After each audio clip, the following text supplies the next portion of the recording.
पीछे से मालगाड़ी ने टक्कर की, जिसकी वजह से एक बोगी ऊपर देखिए आपको नजर आ रही है। इसे गैस कटर से काटकर इसमें फंसे लोगों को निकालने की कोशिशें हो रही हैं। एक बोगी बहुत डैमेज हो गई है। 5 लोगों की अभी प्राथमिक तौर पर जान गई है, जो खबर आ रही है। पुलिस क्या कह रही है, आप सुनिए सर। कांचनजंगा मालदा एक्सप्रेस है, इसको पीछे से एक मालगाड़ी है, उसको आके कॉलिशन किया है। मालगाड़ी का इंजन इंजर्ड है और इसका तीन कंपार्टमेंट वो डिरेल्ड हो गया है। अभी तक 5 लोगों को हम लोग रेस्क्यू किए हैं, हु आर स्पॉट डेड, और nearly 25 to 30 persons apparently they have received injuries, but those injuries are not fatal. We have already rescued them with the help of RPF and local persons. The local persons are really very helpful, और इसका जो luggage फगेज है वो भी हम लोग निकाल के एक सेफ कस्टडी में रख रहे हैं। यहाँ पे एक कैंप सेटअप किया है फॉर प्राइमरी ट्रीटमेंट, और एम्बुलेंस है जो इंजर्ड है उसको हम लोग हॉस्पिटल में शिफ्ट करते हैं। अभी तक 5, 3 now 5, ठीक है, thank you.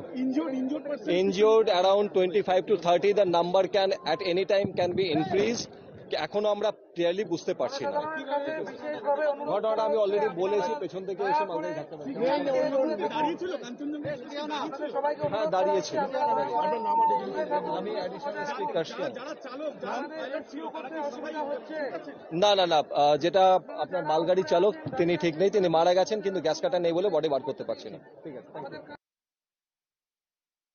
PF, NDRF, SDRF सभी टीमों को मैं ट्रेन के अंदर था। तो क्या आवाज कैसा आया आपको? आवाज मतलब मेरा तो B1 कोच था, बहुत जोर से मतलब झटका दिया है। तो जैसे झटका दिया तो सब ऐसे बोल रहा था कि एक्सीडेंट हो गया। हम भी चिल्ला रहा था, सब रो रहा था। फिर हम तुरंत बाहर आके देखा कि यहाँ पीछे से एक्सीडेंट हुआ है ट्रेन का। अच्छा, तो अभी क्या है, कितने लोगों की मौत हुई है, कुछ आपने देखा है कुछ, या आपके बोगी में कितने लोग इंजर्ड हुए? मेरा बोगी में तो मैं एक इंजर्ड हुआ, मेरे सिर में लगा है, बाद बाकी किसी का नहीं हुआ है। ऐसे तो पीछे से देख रहा था 2-3 आदमी आपका क्या डेथ हुआ है, हमें यही देखा है। यहाँ मतलब हम लोग जब सुबह की आज तो हम लोग को बकरा ईद है, जब हम लोग नमाज पढ़ के बाहर निकले तो हम लोग को मतलब खबर आया कि हमारे यहाँ 2 किलोमीटर अंदर एक ट्रेन दुर्घटना हुई है। तो हम लोग जो है मतलब इसको तो लाइव नहीं देखा, हम लोग सुना, फिर जाकर मतलब जब हम लोग को पता चला फिर हम लोग यहाँ स्पॉट आके अभी देख रहे हैं। ये तो जो है बहुत, क्या देख रहे हैं आप, क्या नजर यहाँ तो मतलब जो है एक ट्रेन शायद खड़ी हुई थी और एक ट्रेन आगे जो है इनसे टकरा गई शायद। एक ही लाइन पे, एक ही पटरी पे था? जी हाँ, एक ही पटरी पे शायद एक ट्रेन खड़ी थी या जा रही थी, शायद स्लो थी, और मतलब एक ट्रेन आ रही थी, आके जो है मतलब ऐसी दुर्घटना हुई है शायद। तो ये 6 तस्वीरें हैं, और जिस तरह से वहां के स्थानीय प्रशासन का कहना है कि जरूरत संभव मदद पहुंचाई जा रही है। एनडीआरएफ, एसडीआरएफ और साथ ही रेलवे प्रशासन को पूरी तरीके से यहां पर लगा दिया गया है। अनुपम मेरे सहयोगी जुड़ गए हैं तमाम जानकारी के साथ। अनुपम, 5 मृतकों की संख्या बताई जा रही है, लेकिन ये भी कहा जा रहा है कि बढ़ भी सकती है। क्या जिस तरीके से हादसा हुआ है, बोगियों की जो हालत है, उसे देखते हुए प्रशासन ये कह रहा है?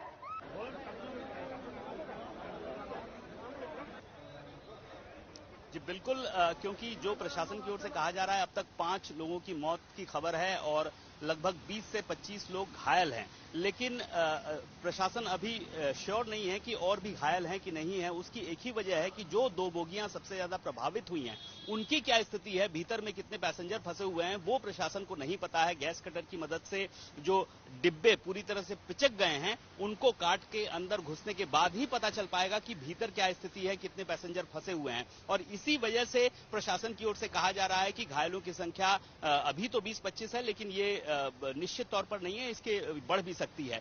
लेकिन सबसे बड़ी बात है कि ये हादसा और भी बड़ा हो सकता था अगर बाई चांस पीछे जो मालगाड़ी थी उसकी जगह कोई अगर पैसेंजर ट्रेन होती तो ये हादसा और बड़ा हो जाता। तो ये एक देखने वाली बात होनी चाहिए कि इस तरह के हादसे क्यों हो रहे हैं। खड़ी ट्रेन पीछे से एक ट्रेन आके मार दे रही है उसको, तो ये लापरवाही किसकी है ये भी जांच होनी जरूरी है। लेकिन फिलहाल जो उद्देश्य है, जो 2 सबसे प्रभावित डिब्बे हैं उनको गैस कटर की मदद से काटकर भीतर पहुंचा जाए, क्योंकि अगर कोई घायल है और उसको तुरंत उपचार की जरूरत है तो वो जितनी जल्दी गैस कटर की मदद से भीतर घुसा जा पाएगा वो उतनी जल्दी उसको मदद पहुंचाई जा सकती है, क्योंकि बाहर ही एम्बुलेंस की गाड़ियां खड़ी हैं, डॉक्टर्स खड़े हैं। ऐसे में जब तक गैस कटर की मदद से भीतर नहीं पहुंचेंगे उनको जो उपचार है वो मुहैया नहीं करवाया जा सकता है। तो फिलहाल वही कोशिश हो रही है, जो रेलवे की टीमें हैं, प्रशासन की टीमें हैं, पुलिस की टीमें हैं सभी वहां पर फिलहाल पहुंच चुकी हैं और युद्ध स्तर पर कार्य हो रहा है। रेल मिनिस्टर अश्विनी वो भी वहां पर दार्जिलिंग के लिए निकल चुके हैं। ममता बनर्जी ने भी इस पूरे हादसे पर शोक व्यक्त किया है और सभी टीमों को तुरंत युद्ध स्तर पर काम करने की गुजारिश की है। ऐसे में उम्मीद है कि बहुत जल्दी ही जो 2 डिब्बे हैं प्रभावित सबसे ज्यादा, उनके भीतर घुसकर देखा जा सकेगा कि आखिर सबसे ज्यादा जो प्रभावित अगर कोई हुआ होगा तो उन्हीं डिब्बों में हुआ होगा। तो उसको फिलहाल खोलकर देखने की कोशिश हो रही है। तो हादसे रोकने की कई कोशिशें होती हैं, लेकिन बावजूद इसके ऐसे हादसे हो जा रहे हैं। न्यू जलपाईगुड़ी में यह हादसा हुआ है और एक ही ट्रैक पर एक गाड़ी आगे चल रही है, दूसरी गाड़ी पीछे से उसको आकर टक्कर दे देती है। ऐसे यह हादसा हुआ है, इसलिए ये और सवालों के घेरे में है कि आखिरकार इस तरह के हादसे क्यों नहीं रोक पा रहे हैं।